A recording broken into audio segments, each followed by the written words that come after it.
everyone's very much interested in what's going on in Iran. And one of the difficulties that we have is getting truthful information that is well sourced. So we have Armin here. Armin, I'd love to hear a bit about your bio and why you're someone worth listening to. Well, I mean, that's up for you guys to decide whether I'm worth listening to or not. But when it comes to Iran, I lived half of my life in Iran, like more than 20 years. I was an activist against the Islamic Republic's ideology and Islam as a whole, actually, when I was still inside Iran. After I left Iran, I created a network of people, of Iranians inside and outside of Iran, continuing to basically challenge the Islamic Republic's ideology.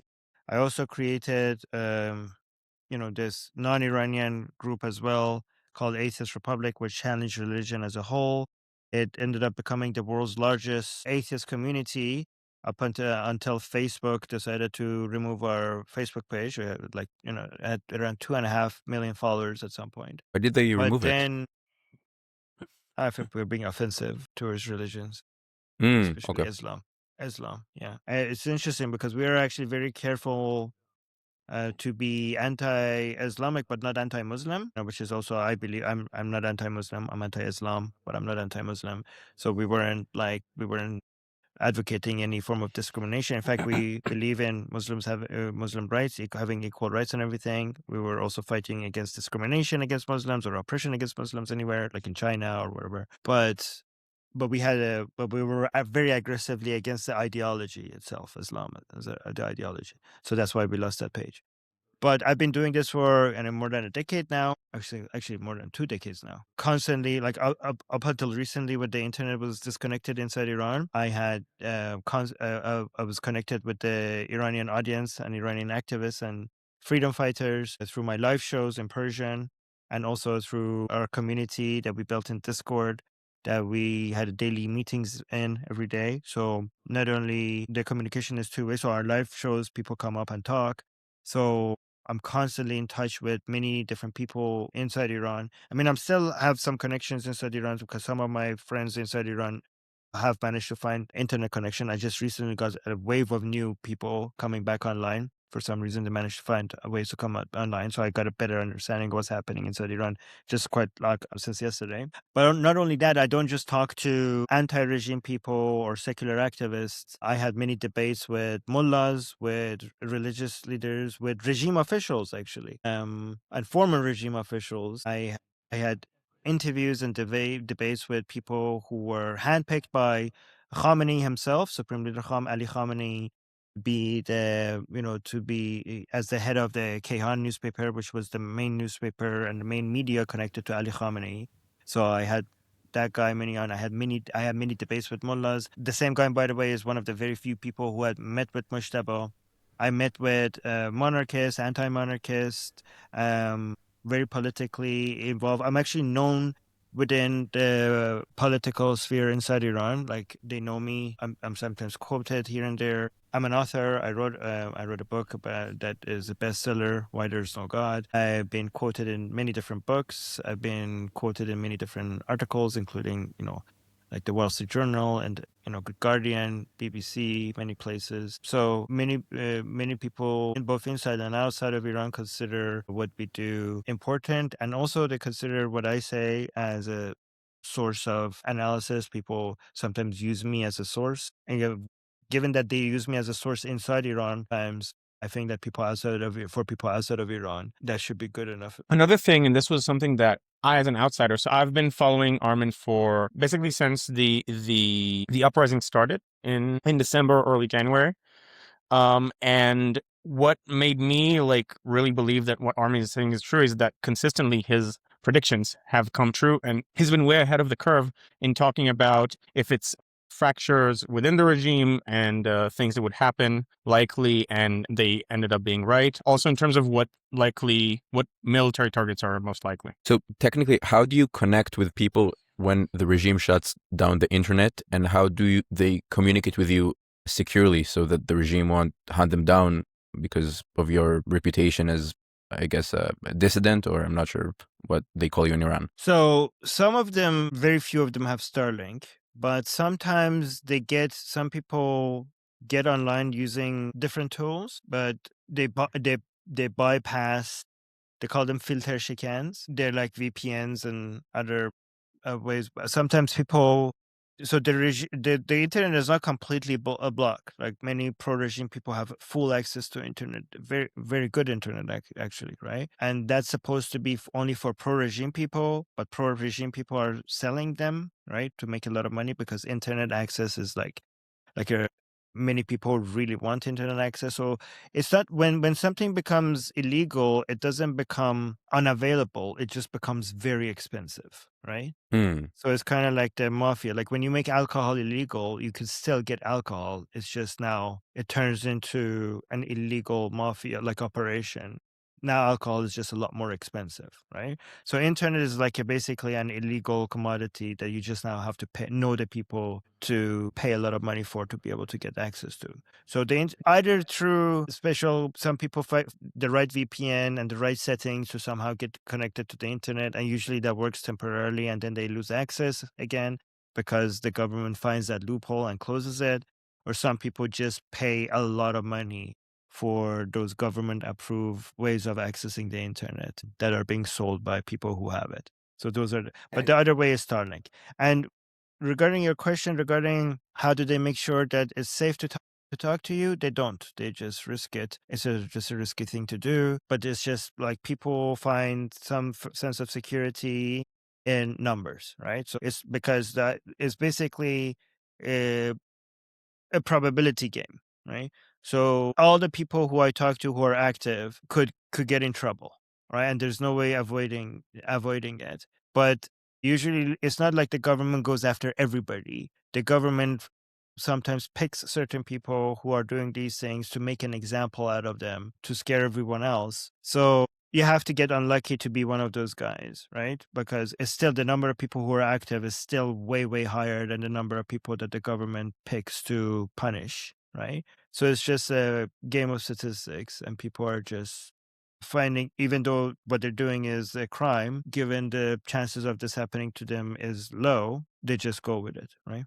But I mean, they still like use fake names, fake profile pictures, right? Many of the people who I'm in touch with, I don't even know their real name. But it's not like, but the government can, if they really wanted to, would be able to trace them. But if they really wanted to zoom in on somebody and figure out who this is, they want. But the person has to be like a major headache for them to be worth like hunting that specific person down. But for example, right before the military operations and sometimes in the middle of it, I would get some pictures from my friends inside Iran who I knew for years, and I never knew what they look like and what their real name was. When the military operations were underway, they would say like, Armin, this is my real picture and this is my real name. In case I die, let the rest of the team know that this is who I was, because they were afraid that maybe they will die under the bombardment, and our entire group we're kind of like a family right there in these communities. They were worried, like, what if I die and none of these people will ever know who I really was? So they sometimes send me their pictures and their names to just reveal who they really were in case something happens to them. Armin, you mentioned tools that the dissidents use to access the internet, and I think it's worth actually advertising what specific tool that would be. So the tool that Iranians mostly, and I learned this from you, use is called Psiphon Conduit. This is how you spell it. This is the software. I have it on my computer since I heard about it. And this is specifically meant to give bandwidth of people with unlimited internet. If you have unlimited internet, I highly recommend you do this, to people in countries with blocked internet. And this allows some of them to override that blockage and actually access the internet. And so it's free, it's open source. There's no risk to using it. If you have unlimited internet, it's highly recommended that you download it. You can see here, since I last opened it, I already delivered 15 gigs of data, which helps a lot of people access the outside world. And the creators of the app specifically said that now they're targeting Iran and Iranians to help them connect to the internet. Thank you for that. Right now, recording it beginning of May, the war kind of winded down. Right now, of course, there is the siege on the Strait of Hormuz. How do you describe the different factions within the government of Iran? Because usually in Western media, they just say the Iranian government. But now that most of the regime officials have been eliminated, you've got the IRGC. And how does the internal politics actually work within the decision-making process of the regime? One thing regarding the wording, and again, this is just our wording, you don't have to go with it. We prefer not to refer to them as the Iranian government, because we don't recognize them as the government. We prefer to call them as Iran's occupiers, right? Rather than the government. But so the different segments right now, so traditionally people who from outside wanted to look at the Islamic Republic, they will see it as reformer versus hardliner, which was always an inaccurate way of looking at it, but it's actually even more now. But the people like the so-called moderate reformers have always been hardliners themselves, just using different tactics. In fact, if you look at their history, many of these moderate or so-called reformers are actually more radical and hardline than the so-called hardliners. But those people who used to be considered the reformers or moderates have been completely sidelined as of right now. So maybe I could share my screen as well. So maybe this could help you understand what's going on, right? So this is our bingo card. These are the people, the main officials of the Islamic Republic. And you can see the ones who have been killed through the most recent operations and the ones before it. You can see the with the skeleton grayed out and with the skeleton mark, right? So if you go to the traditional reformers, we have Rouhani, we have Khatami, we have Zarif, we also have Araghchi here, over here. Araghchi is now important because he's a foreign minister, but all the other reformers so-called reformers have completely been sidelined. They might have a comeback at some point, but right now there's not that much of an influence here, okay? So the most important people right now is these people. Okay, so Ghalibaf as the speaker of the parliament, so basically the head of the legislative branch, and that's not why he's important, okay? Because the head of the legislative branch is not the reason why he's important. Ghalibaf being connected to IRGC and having his own camp and base of followers, that's what gives him the influence that he has, okay? So your title within the Islamic Republic, your title doesn't give you the importance than the access to soft power and military power. That's what gives you more power than the title. For example, Pezeshkian who's the president, the head of the executive branch. He has much, much less power compared to somebody like Ghalibaf, even though you would think that the president would be important. But Pezeshkian has right now much less relevant than many other people that we're going to talk about here, right? So Ghalibaf is one of the most important people. The most important person right now within the Islamic Republic is Ahmed Vahidi, the current head of IRGC. Salami was killed during the July operations by Israel, and then Pakpur was killed also. Now Vahidi so these were the previous two heads of IRGC, and Vahidi is now the new head of IRGC after both Salami and Pakpur were killed. So he's right now the most powerful person within the Islamic Republic. It's not Mojtaba Khomeini. Mojtaba Khomeini, even if he's alive and healthy, he is not the most powerful person within the Islamic Republic. Even if he's alive, he would right now be a puppet of the IRGC. Another very important person is Zolqadr as the main leader of the Supreme Security Council. So he's a very important source of power. So I would consider Zolqadr and Vahidi right now to be on the same side right now. So if you ask who's in charge within the Islamic Republic, I think there's technically nobody in charge. We have different sources of power that are competing with each other. That's a better way to looking at it. So instead of asking who's the main person in charge, we have to ask basically who has what power and where does their source of power come from, where does their source of influence come from. So I think Ghalibaf and his camp are one camp. Vahidi and Zolqadr are one camp. Let me see who else right now. I think the other main source of soft power, at least, is a person like Saeed Jalili, which a lot of people are not talking about right now, but at some point he might become more important. So Mojtaba Khomeini he himself is not the source of power. He is a tool right now, and whoever has the upper hand gets to control what Mojtaba says, right? And I think right now, the main people who in charge of what Mojtaba says is Vahidi. At some point, I think Ghalibaf had some influence over what statements they claim Mojtaba is saying based on the messages that were coming out of coming from Mojtaba. But now, based on how based on the statements that are coming out, it seems like Vahidi is more in control. Given that the influence on what Mojtaba Khamenei is saying was switching between Ghalibaf and Vahidi, and Saeed Jalili didn't seem to have much influence over that, it's actually very interesting to see that Jalili just recently came out and challenged the idea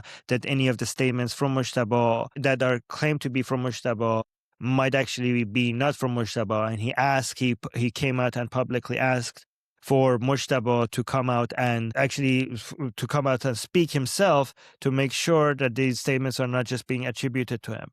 And that post was actually deleted, but you can see that there's a major tension between them right now.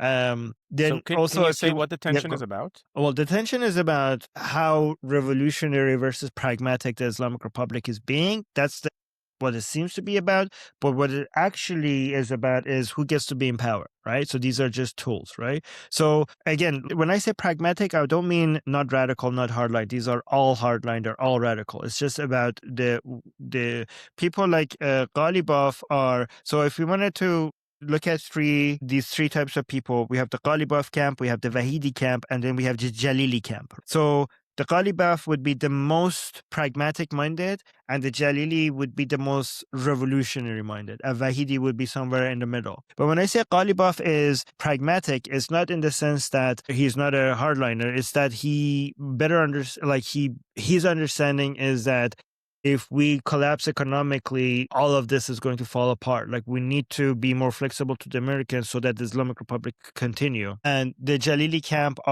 but that's what it seems like he's being pragmatic for the sake of the survival of the Islamic Republic. But I see it more as a self-survival, like as a self-interest perspective, because Ghalibaf's understanding is that if the negotiations fail completely, he will die next, right? So this might actually be his main motivation, in my opinion, right now, Ghalibaf, is to just stay alive. And Ghalibaf also, if you look at his history, it's very obvious that he is he's more motivated by power and wealth and influence rather than the actual goals of Islam. And you don't have to believe me saying that. I mean, he is like when I say Islam, I'm talking about the Islamic Republic's version of, 12er Shia Vilayat Faqih version, Ethna Ashari Vilayat Faqih version of Islam. Quickly explain, that's the version that says that you have the 12th Imam that's supposed to come back and lead the revolution so the world will be Islamized. So if you have Islam has the two main categories of Islam is Shia versus Sunni. In Shia Islam, the two main categories, to simplify it, is the people who believe in 12er Shia Islam and people who don't believe in 12er Shia Islam. Within 12er Shia Islam, the two main categories, to simplify it, is people who believe in the guardianship of the jurist and the people who don't believe in the guardianship of the jurist. So when it comes to the Islamic Republic, we're talking about the guardianship version of the jurist, version of 12er, version of Shia, version of Islam, right? So to simplify that, we could just call that Khomeiniism to basically come up with a short term to refer to all of that. Just to mention it to the listeners, the guardianship of the Islamic jurist, that's the state ideology, which basically is the Islamic theocracy that is ruling Iran. Yes, exactly. Okay. So Ghalibaf has it shows that he basically uses this as a tool, and he was actually called out in a leaked audio by this guy, Mahmoud Ali Jafari, years ago for being fraud and stealing money. And that's why we know that Ghalibaf is more motivated by these types of things. So because that makes them more, so the more corrupted you are, the more pragmatic you are, right? So because the less corrupted you are, the more truly believe in this nonsensical Islamic ideology. But if you're corrupted, that shows that you're actually self-interested, and that makes you actually more pragmatic, right?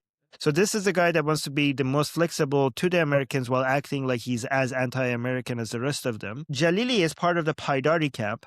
The Paydari camp is the most radical part of the Islamic Republic. The Paydari camp actually is the group of people who, many of them don't consider the Islamic Republic to be Islamic enough. In fact, many of them hate the word republic in the Islamic Republic because the word republic is Western.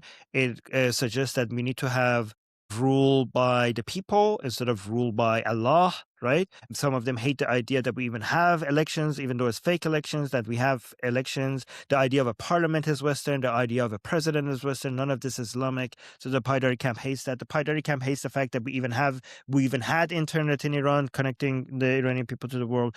If I want to go with the spectrum from the most flexible, so-called pragmatic, is to the most revolutionary ones. So at the very most pragmatic people, we have people like Rouhani, Zarif, and Muhammad Khatami. And then coming closer to the revolutionary end of times narrative, then the Ghalibaf camp would be over here.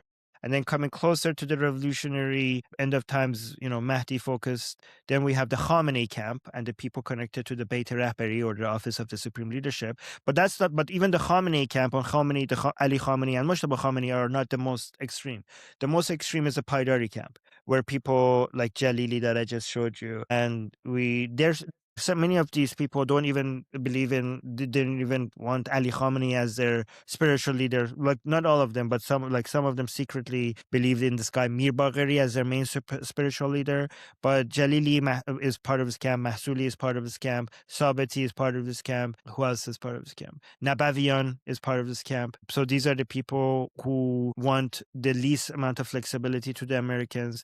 Many of these people from this camp are frustrated with the Islamic Republic because we're already frustrated with the Islamic Republic ever since the Mahsa revolution, the Mahsa uprising, because hijab laws haven't been enforced as much inside Iran as they should be. Not because the Islamic Republic wanted to be more lenient, but because so many Iranian women were defying the laws that it became very difficult to enforce the law. So they consider that a failure of the Islamic Republic, and the proof that the Islamic Republic is not Islamic because it's not enforcing Islamic law. Ever since, these people are frustrated with the Islamic Republic because in Trump's first term, after the killing of Qasem Soleimani, there was not a meaningful reaction to the Americans. They're frustrated because during the 12-day war, there wasn't a meaningful reaction to the Israelis. And now they're frustrated with the Islamic Republic because they're negotiating with the murderers of Ali Khamenei that they're talking about. During the negotiations, they're even considering talking about the nuclear capabilities, the enrichment of the uranium of the Islamic Republic. They think that shouldn't even be on the table. So their power, by the way, Jalili and the people from that camp, their power is limited because they have very limited military power. So Vahidi has the highest military power. Ghalibaf has some military power because of his connections to IRGC. But Saeed Jalili and the Paydari camp, they have the least military power. However, they do have more soft power, because the pro-regime Iranians, which is the minority Iranians, nobody knows exactly what that number is, but many people say it's under 5%. So the pro-regime Iranians, their view of how things should be is more in line with the Paydari camp, right? So they have the most people power, not like the majority of the Iranian people power, because the majority of the Iranians are anti-regime. But within the pro-regime people, they have the most people power. And their power, their soft power has increased recently because of the street protests within the past 60 days. So the Islamic Republic was forced to have these daily and nightly street protests inside the streets in Iran for the past 2 months as a way to avoid an uprising, because their major concern right now by the Islamic Republic is not U.S. military attack, it's not Israeli military attack. I mean, those are concerns. They're worried about that, but their main concern is a next uprising. And they're trying to do everything in their power to stop the next uprising. And their suppressing ability has been limited because of the Israeli attacks and American Israeli attacks on the IRGC and Basiji bases and the killing of many of the leaders. So their solution was, and this is actually a smart solution, is to fill the streets with the pro-regime people, telling them that the regime needs them, Islam needs them, and keep the streets full so that the Iranian people don't do an uprising against the regime. But they told them how important these street protests are and how they're saving Islam and the regime. So these people are now a lot more demanding, given that they've been told how important these street protests were and how much of a sacrifice they have made being in the streets for the past 2 months. And their demands is maximum and very extreme and much more aligned with the Paydari camp. And these these street protests has created an army for the Paydari camp. So they don't have armed forces, but they now have their own people power in the streets with the ability to continue to occupy the streets. So the Islamic Republic has to worry about two types of uprising. The more secular-minded, vast majority of Iranians uprising, but now these more Islamic-minded, more Iranian people who are pro-regime, they're pro-regime, but they're not pro the people in charge right now. They're pro the idea of an Islamic rule. They loved Ali Khamenei. They love Mojtaba Khamenei. I mean, the love is like trying to transfer that love, but like different degrees of success here. But they don't like most of the officials. They love the armed forces, but they think that the politicians are, many of them think that the politicians are basically ruining it, basically wasting all of the achievements by the armed forces are constantly given up at the negotiating table because of the politicians. The politicians fail us everywhere, that we keep winning, and they think that they keep winning in the battlefield, but they keep losing at the negotiating table because the politicians are not. But here's the thing: it's not just incompetence. They think some of them suggest that the politicians are at best incompetent, but at worst they're Zionist spies and they're infiltrators, and they're basically, the politicians are trying to, because they think that because the IRGC is so powerful and the Americans and the Zionists will not be able to defeat them in the battlefield, the only way that these scheming Jews in their mind have is to take down the regime, is to come and get spies and infiltrators to politically destroy the Islamic Republic in a way that they militarily can't. It's basically the conspiracist idea, kind of like after World War I, of the stab in the back myth, because they couldn't explain how this formidable force failed. Just the Iranian version. Actually, that's a good analogy, actually. Yes, right. And that's why everybody's pointing at everybody else, like, you're a Zionist spy. No, you're a Zionist spy. You're betraying it. You're the enemy. No, they're the enemy. You're working with their enemies. So it's causing a lot of mistrust and infighting within the regime right now. And the Paydari camp is in the best position to take advantage of all of that. People like Jalili, but again, their weakness is that they don't have many military power. Vahidi is the head of IRGC, and he benefits from being a soldier, so being the head of the armed forces, so that gives him some credibility because he's not like a politician like Ghalibaf, right? And he has access to so much armed forces. So Vahidi is right now in the best position, but the weakness of Vahidi is not he's not out there. He's not like a charismatic person that is on TV speaking, so a lot of people are not emotionally connected with him. But he does have the advantage of basically being in control of a huge portion of the IRGC at least, and also given that he's one of the armed forces, many of the pro-regime people don't see them as traitors. The Paydari camp, which is the more radical camp, could theoretically do like an internal coup in the IRGC, because you're saying that you have a lot of soft power and a lot of support of the hardcore regime supporters. But the thing is that Jalili doesn't have as much these connections are hard to build. It takes years, right? So Ghalibaf, even though he's more pragmatic, he has more connection to IRGC than Jalili, right? So because he's former IRGC. Yes, because he's former IRGC. So the thing is that the control that the Jalili camp has over IRGC is by having some control over what the demands of the pro-regime people are, right? And basically control is indirect, right? But the influence that they have is also annoying, right? Because at the end of the day, the IRGC wants to have some level of maneuverability, and the level of rigidness of the Paydari camp means that there's only one thing you could do, right? The only thing you could do is just maximum aggression towards Israelis, maximum aggression to them, not even talk to them, and just go for the full annihilation of Israel and United States. That's like nothing short of that objective is acceptable. So that doesn't give you that many options here. So even though the IRGC is now a lot more, their narrative and their messaging is a lot more in line with the Paydari camp and moving away from the flexibility of Ghalibaf, because anybody sounding like that is easy to be seen as like a pissing in the blood of the supreme leader and betraying Islam and everything like that. But at some point, if the blockade works, and if the Islamic Republic becomes more and more desperate and runs out of US dollars, at some point the IRGC might want to be a little bit more flexible, at least to maybe like at some point, and then these people end up becoming a lot more annoying, right? So this is why it's interesting, because I was guessing whether the proxy groups coming inside Iran, because a lot of proxy groups were coming inside Iran from the Hashd al-Shabi from Iraq, the Zainabiyun from Pakistan, and the Fatimiyun from Afghanistan. We saw a huge caravan, like a wave of them entering Iran, which a lot of people assume that the Islamic Republic is basically paying its proxies, the Shia terrorist militias, to come in to fill in the gap from that,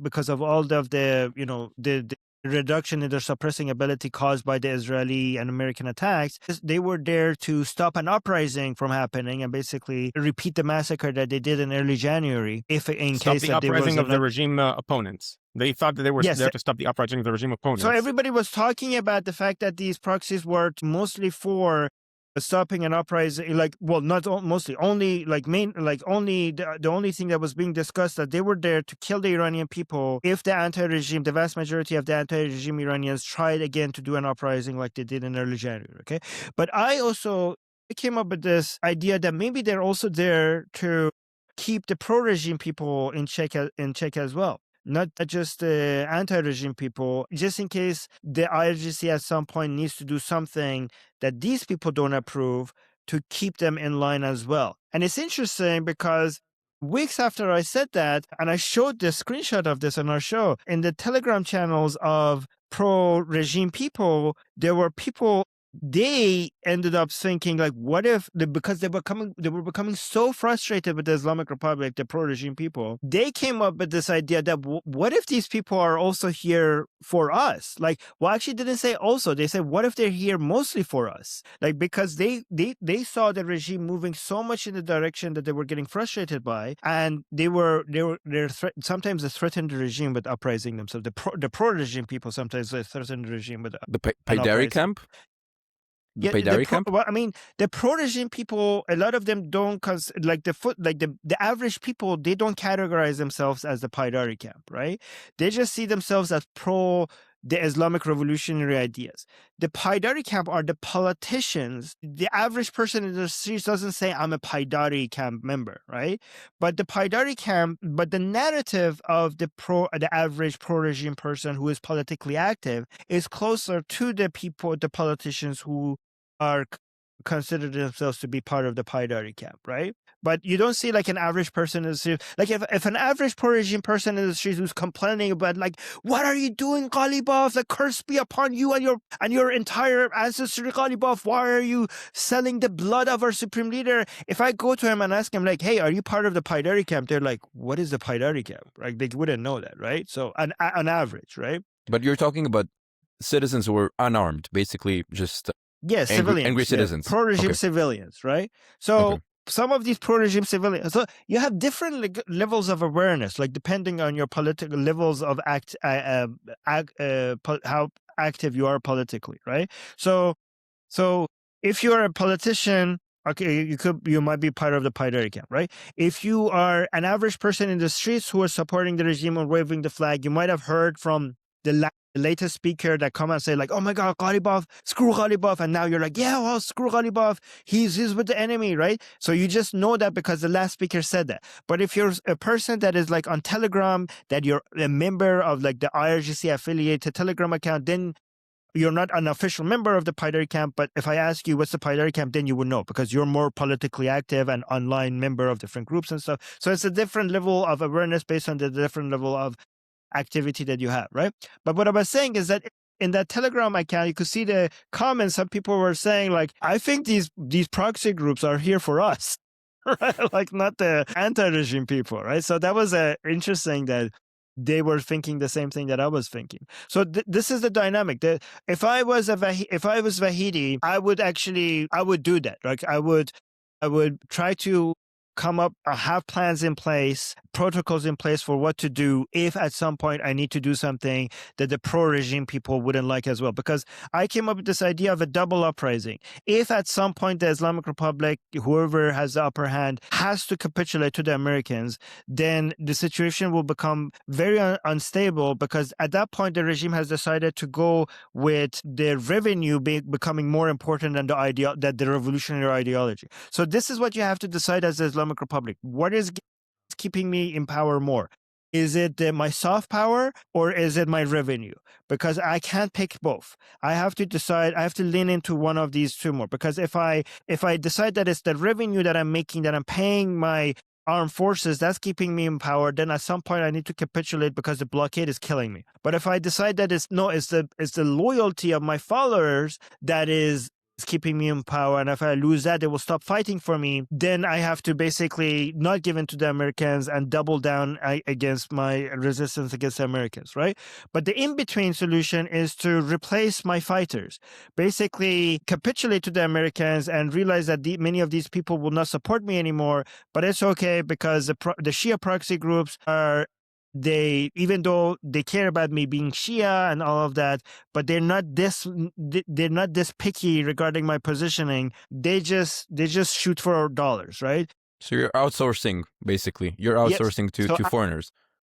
Outsourcing my suppressing power to foreigners. So that would be the in between solution. But again, this is again, all of this depends on how successful the blockade continues to be, or not. But the situation is that even if if I capitulate completely and get the oil revenue, and yes, get my oil revenue back, and then get the oil revenue to pay the proxies to basically suppress anybody that is not happy with the fact that I capitulated, it's really hard to maintain all this for long.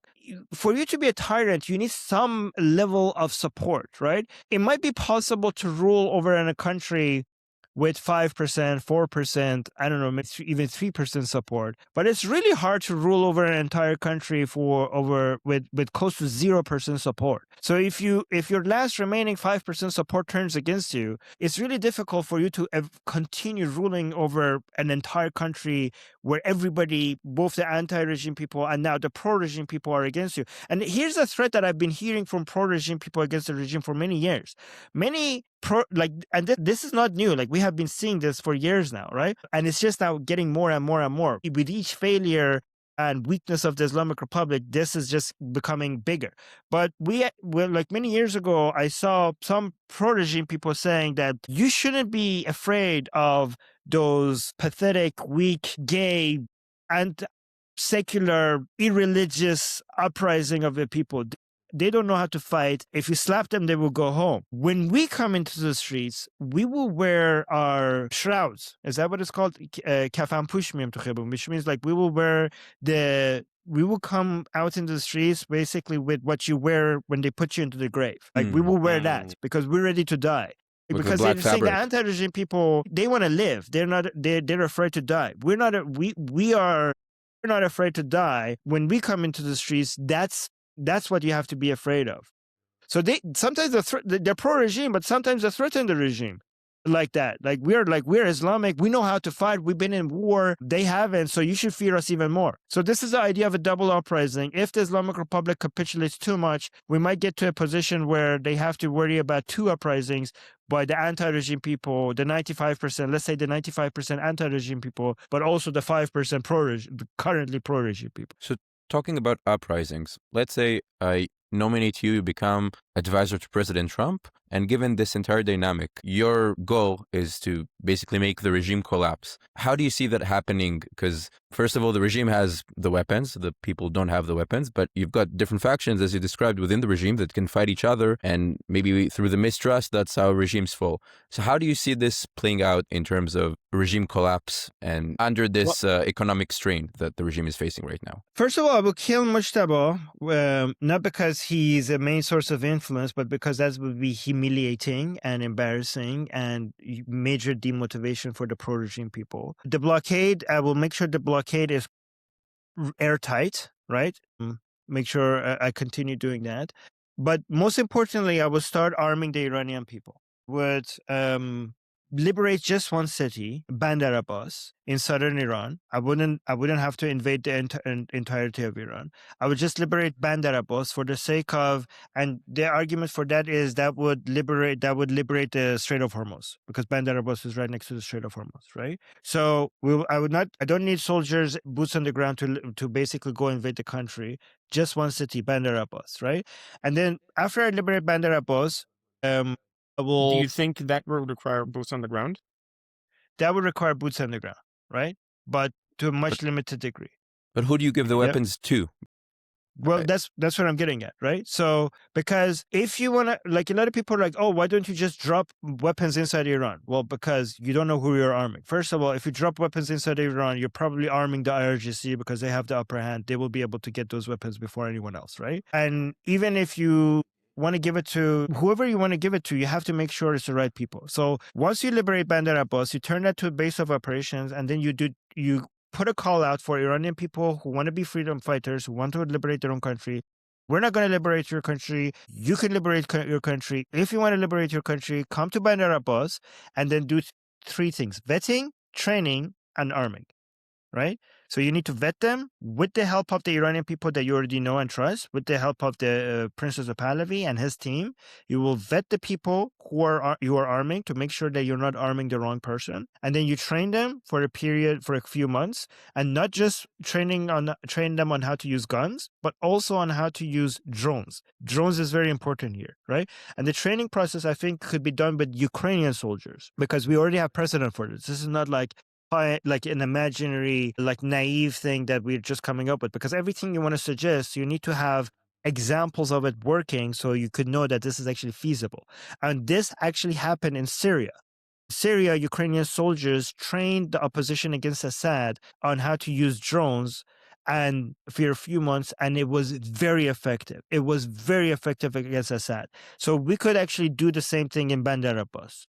And then once you vet them, and then you train them, and then you arm them, and then you start building an Iranian army against the Islamic Republic, rather than having an American boots on the ground army or Israelis or anybody else. You get Iranians to travel to Bandar Abbas, get trained, and start expanding from Bandar Abbas, geographically expanding from the south, and then move all the way to Tehran. And this gives you an immediate win, because as you expand that army from Bandar Abbas, even before the Islamic Republic is toppled, you will create enough distance from the Strait of Hormuz to the areas that the Islamic Republic has control over, for you to be able to say that the Islamic Republic has lost complete control over the Strait of Hormuz. And that would be a more immediate win before you get to the longer term win, which is liberating all of Iran and basically toppling the Islamic Republic. By the way, all of this might be unnecessary, because we don't know, like, the Islamic Republic might collapse any time between tomorrow till 10 years from now, right? So things could change like that based on internal division and infighting, and maybe a potential coup at some point within the Islamic Republic. So everything I'm saying might be become irrelevant based on the news that comes out within the next 24 hours or so, right? But if I was advising President Trump, I would say, like, to go with this plan. And I know that this is not a plan that would be thrown out the window right away, because President Trump already was planning to arm the Iranian people. Apparently, when he said help is on the way, they were actually trying to arm the Iranian people, and unfortunately, they used the wrong way to arm the Iranian people. They basically gave it to Iraqi Kurdish separatist groups. And it's interesting that they choose that route, because if they asked us, we would tell them that what happened was we would have told them what would happen. The Kurdish separatist groups are not anti-Islamic Republic. They're anti-Iranian. They're anti-Iran and the Iranian people, including the vast majority of Kurdish Iranian people who are patriotic. The vast majority of Kurdish Iranians are patriotic, and they consider themselves to be Iranian first and Kurdish second, right? So when I say Kurdish separatist groups, I'm not including the vast majority of the Kurdish Iranian people who consider themselves to be enemies of the Kurdish separatist groups. But the Kurdish separatist groups, they would not give the weapons to Iranian people, because they see Iranian people and Iran as a whole to be their enemy. So obviously they would not want to give those weapons to them, and they would have kept it. So this is something that the White House had done, and it was a mistake. And I think if you want to arm the Iranian people, the way I suggested is the way to do it. But given, again, it's important when you give suggestions to give suggestions based on things that have already happened. And given that President Trump has already tried to arm the Iranian people, and given that we saw how this worked in Syria with the Ukrainian soldiers, and given the situation that most of the world is more interested in liberating the Strait of Hormuz rather than liberating Iran, I think this Bandar Abbas solution seems to basically cover all of that. And it's the best plan in my opinion. But where do you train the people? Because once you, I guess, go to Bandar Abbas, you have the IRGC controlling Bandar Abbas. So where would you train the Iranians and basically build the counter-regime militia? So when you liberate Bandar Abbas, and IRGC is not controlling Bandar Abbas anymore. So first you have to liberate Bandar Abbas.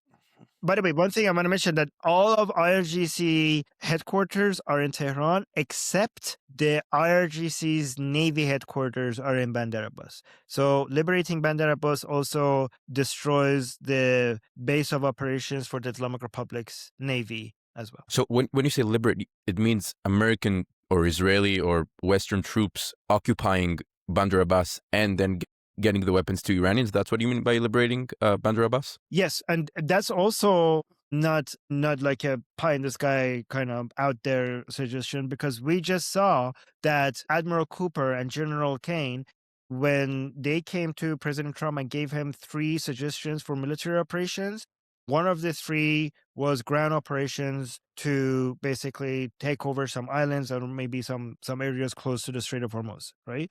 So these types of ground operations with, the amphibious ability that USS Tripoli and USS Boxer will allow the United States to have is already something that is considered a serious offer that was given to President Trump just recently by Admiral Cooper and General Kane. So given their military expertise, this is not something that is unreasonable to suggest. Do you think defections are probable from the IRGC? Let's say the Americans are trying to bribe some of the top officials, say, we're going to give you amnesty, you can become millionaires, you have to defect, and basically try to take the regime from within. We already had thousands of defections from the IRGC and the Artesh and other parts of the Islamic Republic. The Artesh is the national military. Yes.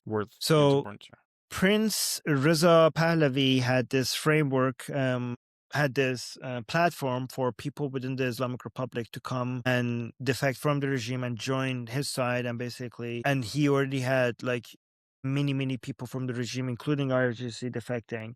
And all of that not with the promise of money or anything, all of that with people who are giving up the Islamic Republic and now believe in the opposition led by Prince Reza Pahlavi. So all you need, you don't even need to spend that much money. All you need is patriotism and a sense of duty to your people and your country to get people to defect. I think something we haven't touched on yet that is key here, and I don't know if we have enough time for this now. Maybe we'll see if we can find more time to do a part 2.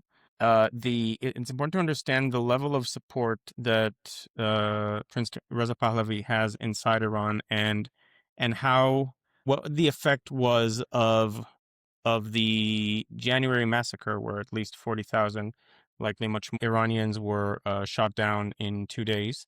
And what effect it had on people who are on the fence, let's say, about the Islamic Republic, or people who were okay with the Islamic Republic but not ardent supporters. Which, to my understanding, correct me if I'm wrong, Armin, that basically, as soon as the massacre happened, that level of being okay-ish with the Islamic Republic basically evaporated. And those people were so disgusted by the act that they moved to the other side, and presumably some of them were within the IRGC and the Artesh. Is that correct? So the way I look at it is that we had 4 types of Iranian people. We had the pro-regime Iranian people, which is a minority. We had the... which is less than 10%, presumably, right? Many people, let's say less than 5%. Okay. Yeah, I was trying to be conservative. Yeah, okay, yeah. And then we can never be sure, right? But right. What we can be sure is that they are a minority. We know that for sure, right? But I would say less than 5%. And then we have what we call in Iran Jamiyat Khakistari, which means the gray population, which means basically people who are not political. They're just trying to live their lives, right?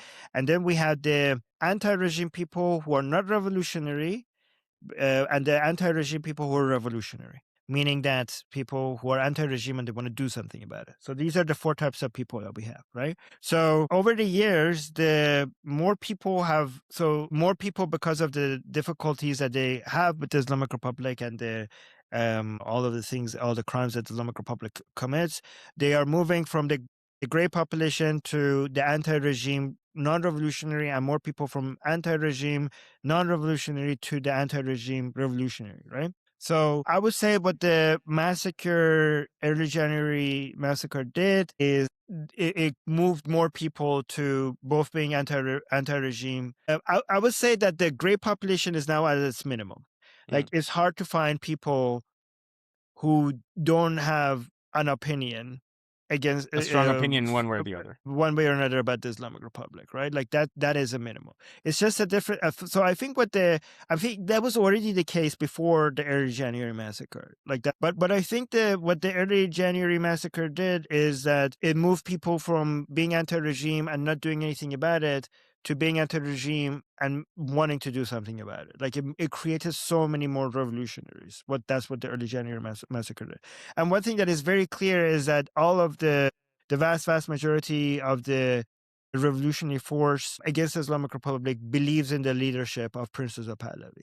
Like, it's basically him, and there's no there's no runner-up. Like, it's not like him and then this other person who might be a leader, but he's not as popular. Like, there's nobody else that comes even remotely close to Prince Reza Pahlavi's popularity. So guys, if you're watching this on Liberty Politics, check the link in the description and go subscribe to these guys as well. Okay. Thank you. Thank you so much, Armin. What's the name of your channel?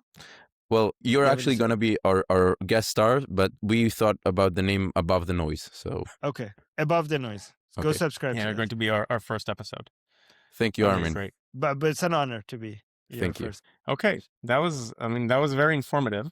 I thought it was quite dense, so I think it's worth. I'll try to summarize it in a way that would be like a 5-minute thing that we can maybe use. So basically, before the war, just now you had Khamenei was more or less a unifying figure. There were many different camps within the Islamic Republic, but Khamenei managed to be a unifying figure for them. And after he was killed and the war went as it went, which is to say absolutely obliterate a lot of the military infrastructure as well as the suppressive infrastructure of the Islamic Republic.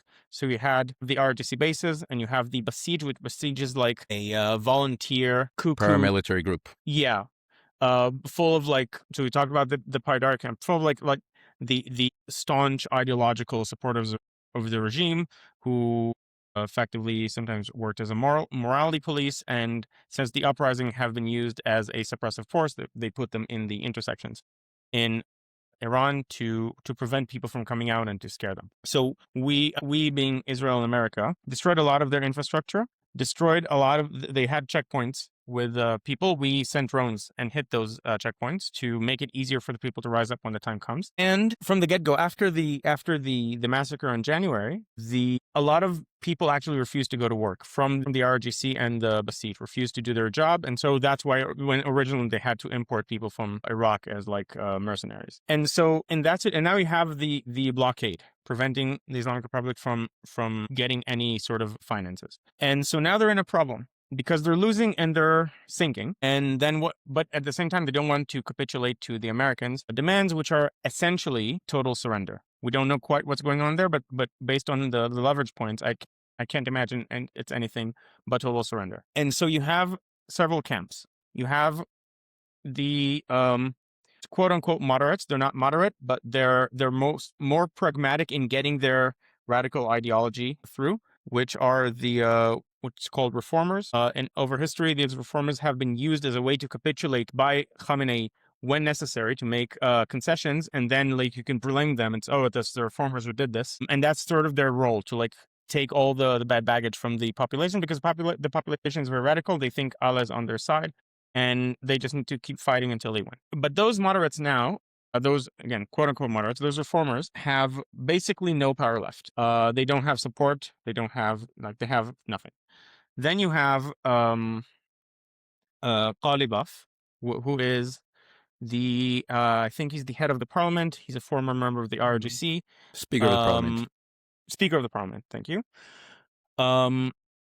And he is now sort of like a middle figure. So he understands the situation they're in. He wants to capitulate to the Americans, especially since he knows that if he doesn't, he's going to die. And he's opportunistic, so he cares about himself first. And he understands if the Islamic Republic wants to continue on, that's basically the only way to do this. However, his support is basically the media, and even that now is murky. So he has probably control, him and or people around him have control over the media, and they used to have control over the mouth of Mojtaba Khomeini, who we can treat this as like Weekend at Mojtaba's, like Weekend at Bernie's, because he's like basically this dead or almost dead person, and they just pretend he's alive and saying stuff. And like the source of legitimacy comes from him, because he's the supreme leader in name, even though he actually doesn't even have the religious credentials to be like he's not an ayatollah as far as his like religious credentials go. And so you have Ghalibaf, who wants to capitulate and maybe find a way either to save his own ass or save the Republic's ass, but in a much reduced form, which would require humiliation, meaning giving the Americans the enriched uranium. And then you have, more extreme than him, you have Vahidi, who is the head of the IRGC right now, after the previous leaders were killed. He has control of the weapons. So Ghalibaf, to simplify, sort of has control over the media.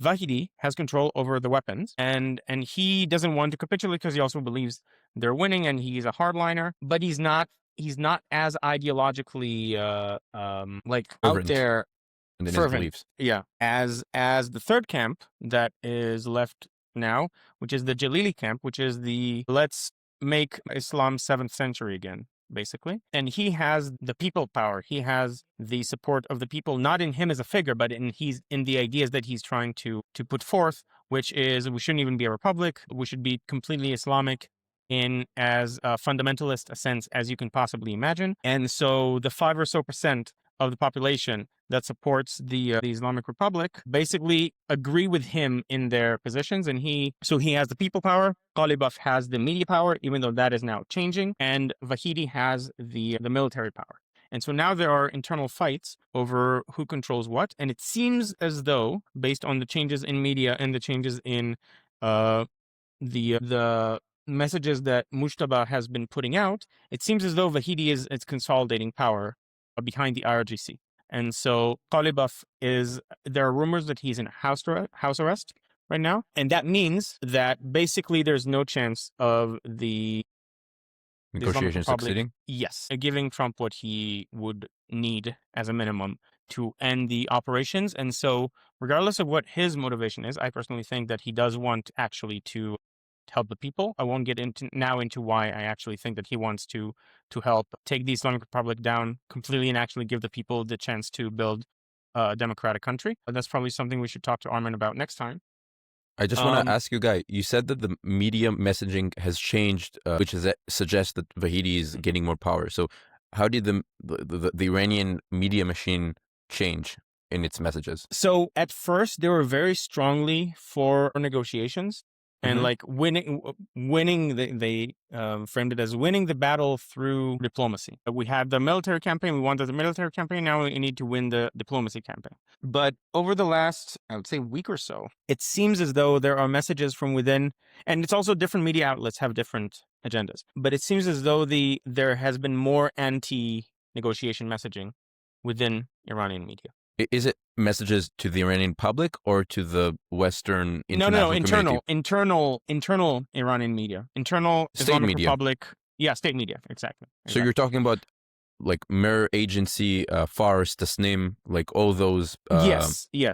So not all of those, I think, because different outlets belong to like different camps, but at least in some of them, there has been a noticeable shift in how they talk about the option of negotiations and what are the minimum requirements that they would need, and whether negotiations are in and of themselves a disgrace, and so on. And so it seems as though, and Trump is not happy with the latest message. Again, we're recording this on Saturday, May. So by the time it uploads, we might already be back at war. But it seems as though it's inevitable that there will be a return to fighting in some form, and that whatever happens needs to be done in a way that would take out the Islamic Republic. Now, something we didn't get a chance to talk to Armin about yet, is that there are already insurgency actions within Iran right now against the regime.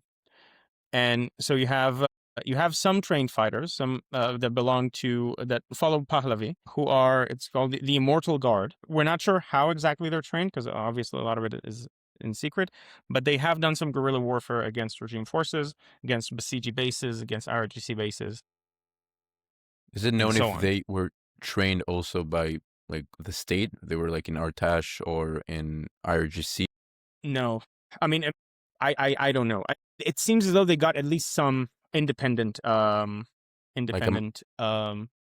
but it's not clear.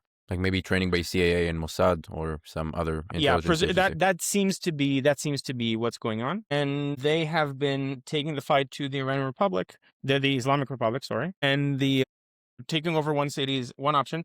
It might be the case, and I've heard this put out as well, that you would have some minimum number of people who are armed and are also trained with the weapons, and that would be enough to, with the low levels of suppression ability that the regime has right now, if you have support from the sky through, for example, drones, Israeli drones, and or maybe Ukrainian drones as well, as Armin suggested. So it would probably be Israeli drones in the sense that it would be Mossad agents who are doing it using Israeli weaponry. They might have some Ukrainian training, but it's probably going to be Mossad agents within Iran. And so the effect of millions of people in the streets, which is that's what it would be, because they're really pissed right now and they're just waiting for the chance to come out, which would be Pahlavi would send out the message of what the time would be, the best time, the optimal time to take back the country. So you would have the masses in the streets. You would have the elite forces, who we don't know how many there are, but they're not like millions and they're not hundreds of thousands. But you would have them work clandestinely to prevent the what remains of the suppressing forces from attacking the people, and that, in coordination with support from the air through drones, might be enough to take out the little suppression ability that the regime has. But that has to do a lot with numbers that we simply do not know publicly, because they shouldn't be public. We know that there are some defections as well from the IRGC and the Artesh. We don't know how many. That's Pahlavi does, because he's the one to whom they defected. But it seems to be a decent, like a solid number of people. I would say it probably in the, I don't know, tens of thousands. But that's just, off the top of my head, just from just the feel of what it sounds like in between the lines. Yeah. So that's basically where we are right now. So let me just make another comment as we end this recap. I think one of the greatest insights that I got from Armin, that I think is not really reflected in the media, is understanding that the Iranian government, or as he corrected me, the Islamic Republic. The Islamic Republic, or the occupier. So they would say the occupying forces that have taken over. Okay, the occupying forces. It's not, monotone. It's not a monolith. It's not one strata of people. It's not just it's not homogeneous group of people. They're different factions, and I think it's extremely important to understand it, because even under authoritarian regimes there is politics. Even under the Soviet Union, there are factions within the Politburo, and that's basically how the coup of 93 happened. Sorry, coup of 90, and there was another coup in the summer of 93. Anyways, in the USSR. In the USSR, when they were trying to have the coup against Gorbachev, and then there was the famous picture of Yeltsin. Anyways, that's a different topic. But the point is that, and that, just to add to that, that's especially true when you have a power vacuum, which has been the case since Ali Khamenei died. Yeah, and it's extremely important to understand it. And I'm not sure if Western governments understand the internal dynamics and politics of the regime. As you said, I didn't know that the different factions have their own media channels, and extremely important to understand it, if you're trying to drive a wedge between the different factions. And that's how basically regimes collapse, right? It's usually from within.